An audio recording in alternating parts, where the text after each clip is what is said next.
Hey everybody, Frugal Farmer here, feeding some of my cats. I had to kind of come in here kind of on the down low, and that is Bo. He's supposed to be my guard dog. He kind of mad because I left him in there and he can still see me. But I put out food. This tray just happened to be here, so I set it here, and I've got another little cubby holes. I'm going to spread some around.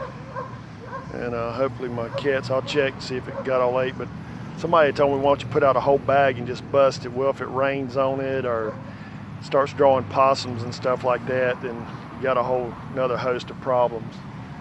And really I don't want it to be known that I'm coming in there like I am, so I come in, drop some food, get out.